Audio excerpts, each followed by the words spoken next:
Well, let's talk business. Following decline in foreign exchange inflows through crude oil sales, Nigeria's external reserves dropped by $4.15 billion in the last 1 year. Latest data from the Central Bank of Nigeria shows that the foreign exchange reserves dropped to $35.28 billion as of May 4, 2023 from $39.42 billion on May 4, 2022.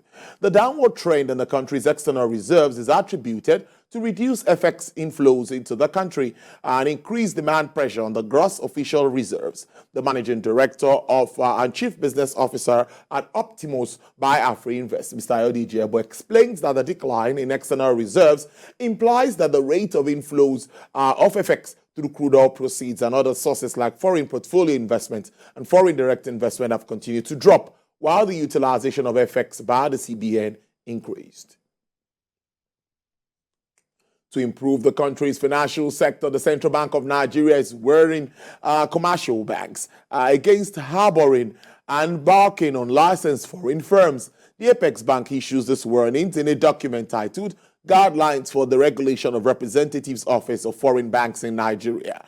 To gear up for foreign direct investment in Nigeria, the bank's Director of Financial Policy and Regulation Department, Mr. Mohammed Musa, wants that anybody found wanting embarking any unlicensed financial institution in Nigeria shall be liable to sanctions, including suspension and revocation of their bank licenses.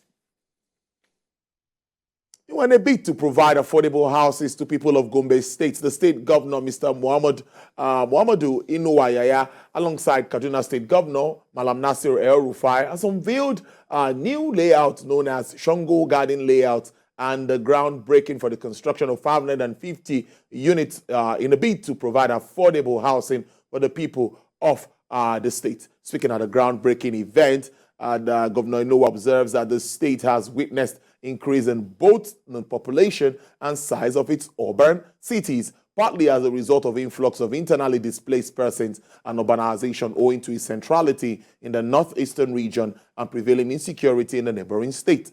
He says the increased demand for housing and put more pressure on the existing social amenities in order to ensure the realization of the urban renewal agenda. The administration established the Gombe Geographic Information Systems and transformed the State Development Board to Gombe State Urban Planning Development Authority. The governor also discloses that efforts are ongoing towards achieving the SDG Goal 11 of fostering sustainable community and inclusive urban development. And in Abuja, the Society of Women in Taxation is challenging government at all levels to ensure that taxpayers' taxes commemorate with the infrastructural development in the country. Speaking at the 2023 annual seminar of the society in Abuja, the national president explains that this would encourage more taxpayers to pay their taxes. Helena Samede Akins reports. Taxes are a source of national wealth.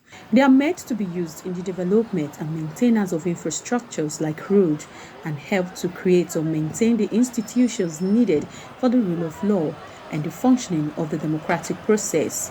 But in Nigeria, many are laid back in payment of taxes as they do not believe it translates to their development. As this Society of Women in Taxation meets in Abuja for its 2023 annual seminar, they made appeal to government to encourage more Nigerians to pay their taxes by ensuring that revenue generated from the taxes are used for development, which will benefit the people. When they pay money to government, they cannot see the infrastructural facilities that commensurate, especially in terms of water supply, electricity supply, good roads, and all that.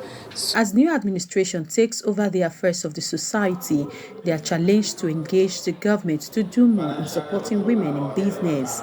We have the women accountants, we have other professional women bodies, and we want to collaborate with them and see how we can come together, because it's a fight for all, so that when we collaborate, we have one voice, we can approach government. So many things that women are supposed to get, they are not getting. So we don't want to be the lone fighter in the market. We want everybody to join hands together. So that will be my focus. Continue to strive for the best. Let us continue to talk about the tax education and tax sensitization campaign. Let us sensitize our women on the type of taxes, and also to engage the government in the areas that they can support women to do more in business, particularly on SME loans that will boost the businesses of women. The theme of the annual seminar, Taxation and Gender in Digital Developing Economy, stressed the need for women to take advantage of digitalization in promoting their businesses. Helen Osamede Ekins, TVC News, Abuja.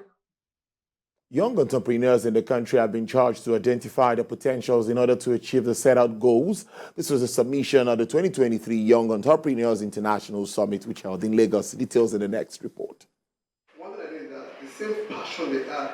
These young Nigerians have come from all sectors of the economy to be mentored on different skills for improved productivities in their chosen endeavors in the society.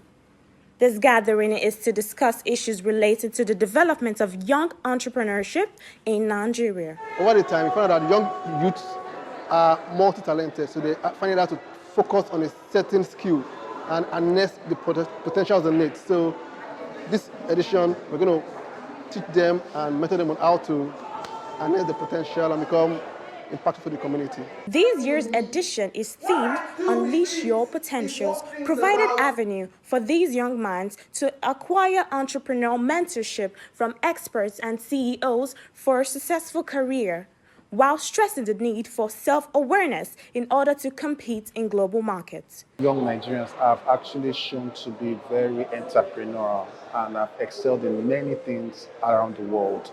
But sometimes some Nigerians feel that they are not at par with their colleagues or others around the world. And I think that the thing Unleash Your Potential is just making young people understand that there's something in you. No matter the background you grew up in, no matter the school you attended, no matter the disadvantages that you have, you can actually succeed if you can figure out what your talents are, what your skills are, and how to use them. I always tell the youth that to unleash your potentials, you need to have a self-awareness. You need to know yourself. Who am I? What am I able? What do I have capability to do? What is the thing that I can develop in me? And the moment you know it, run with it. Put it down, write it down, be mindful of it, and run with it. And that's why I preach thinking big, starting small, and starting now. The Young Entrepreneur Summit is a platform for empowering, promoting, encouraging, and to provide solutions to youth unemployment faced in the country by promoting and encouraging youth entrepreneurship and innovation amongst Nigerian youths, which is paramount to nation building. Crude oil prices fell today, relinquishing some of its strong gains for the previous two sessions, with market cautious ahead of the U.S. inflation figures for April, which will be key to Federal Reserve's next interest rate decision. U.S. West Texas Intermediate crude is selling at $72.40, is down 1.04%. Brent also experienced a downward price margin of 1.04% to sell at $76.21. Bonnie Light records an uptick of 3.67% to sell at $74.63 per barrel. And for the OPEC basket, crude dealers are offering $74.27 per barrel with an upward price margin of 0.71%.